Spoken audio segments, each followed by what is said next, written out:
Assalamualaikum warahmatullahi wabarakatuh.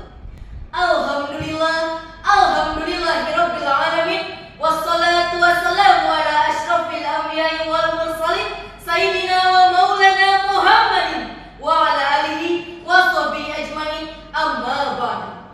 Yang terhormat para dewan juri lomba yang arif dan bijaksana, yang saya hormati para panitia lomba, serta tak lupa para teman-teman seperjuangan yang saya sayangi dan saya banggakan. Pertama-tama dan yang paling utama, marilah kita panjatkan puja dan puji syukur kita kehadirat Allah Subhanahu wa taala yang telah melimpahkan rahmat dan hidayahnya kepada kita semua, sehingga pada hari ini kita semua masih diberi kesempatan untuk berkumpul dalam keadaan sehat walafiat. Salawat beserta salam semoga tetap tercurah limpahkan kepada junjungan kita, Nabi Agung, Nabi besar, Nabi Muhammad Sallallahu Alaihi Wasallam, kepada para keluarganya, para sahabatnya, dan tak lupa kepada kita selaku umatnya yang insya Allah taat dan patuh pada ajarannya hingga akhir zaman. Amin ya rabbal alamin. Hadirin wal hadirat rahimakumullah. Pada kesempatan kali ini, izinkanlah saya untuk menyampaikan sebuah ceramah Islami mengenai teladan Rasulullah Sallallahu Alaihi Wasallam sebagai pemimpin umat.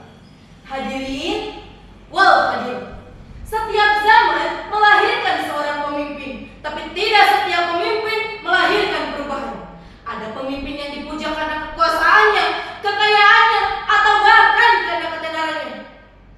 Lalu, pemimpin seperti apakah yang patut untuk kita teladani itu, para hadirin? Apakah seorang presiden, seorang raja, ataukah jenderal besar? Bukan, para hadirin, tapi seorang manusia biasa yang sederhana pakaiannya, lembut ucapannya, dan agung akhlaknya.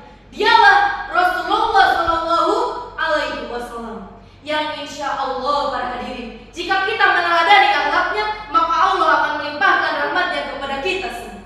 Seperti yang telah Allah firmankan dalam Quran surah Al-Ahzab ayat 21 yang berbunyi, A'udzubillahi minasyaitonirrajim, Bismillahirrahmanirrahim. Laqad kana lakum fi Rasulillahi uswatun hasanatun liman kana yarjullaha wal yawmal akhir wa dzakarallaha katsiran. Shadaqallahul azim.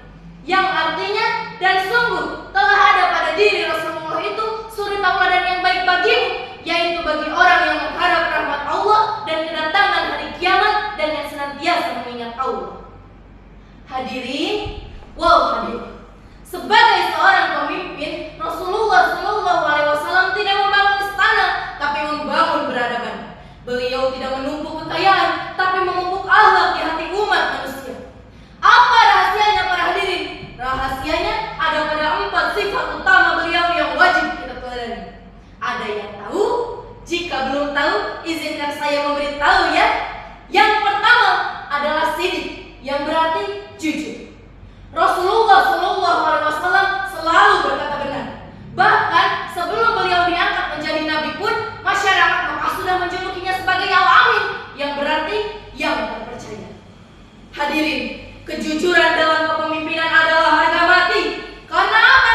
Karena tanpa kejujuran, kepercayaan akan runtuh, dan tanpa kepercayaan, kepemimpinan akan tumbang. Betul? Yang kedua adalah amanah, yang berarti dapat dipercaya. Rasulullah Shallallahu Alaihi Wasallam tidak pernah mengkhianati kepercayaan sekecil apapun, para hadirin. Bahkan saat beliau berada dalam posisi terancam pun, amanah tetap ia jaga. Contoh, ketika Rasulullah Shallallahu Alaihi Wasallam hendak hijrah ke Madinah, beliau masih menyimpan harta-harta titipan milik orang Quraisy kepadanya pada Sayyidina Ali untuk dikembalikan. Padahal sebagian dari mereka adalah musuhnya. Ini menunjukkan bahwa pemimpin sejati tidak akan pernah lari dari tanggung jawab. Masya Allah.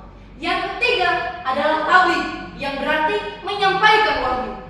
Rasulullah Shallallahu Alaihi Wasallam selalu menyampaikan kebenaran meski dihina, ditolak, bahkan disakiti. Tapi beliau tidak tinggal diam ketika melihat kemungkaran. Inilah bukti pemimpin yang punya keberanian moral. Tabligh bukan hanya berdiri dan berbicara di atas mimbar saja, para hadirin, tapi juga menyampaikan nilai-nilai kebaikan dengan keteladanan.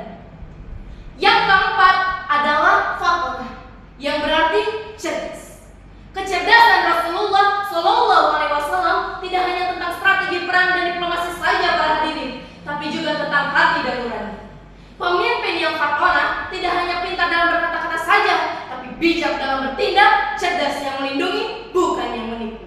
Masya Allah. Hadirin wal hadirat rahimakumullah.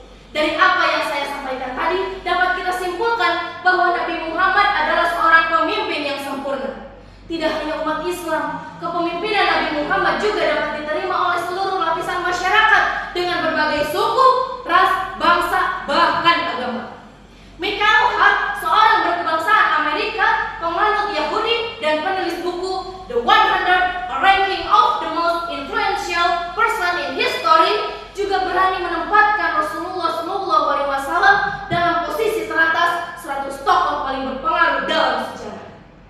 Michael Hart juga mengakui bahwa Nabi Muhammad bukan hanya seorang pemimpin agama, melainkan juga pemimpin dunia. Maka dari itu para hadirin, marilah kita meneladani Rasulullah SAW dalam setiap langkah dan pilihan hidup kita. Mari kita tidak hanya bangga menjadi umat Rasulullah, tapi juga berusaha menjadi cerminan kecil dari kepemimpinan beliau. Hadirin wal hadirat rahimakumullah. Demikianlah yang dapat saya sampaikan. Mudah-mudahan dari apa yang saya sampaikan tadi dapat menjadi manfaat untuk kita semua. Mohon maaf atas segala kekurangan, karena kesempurnaan hanya milik Allah Subhanahu wa Ta'ala. Dan terima kasih atas segala perhatian.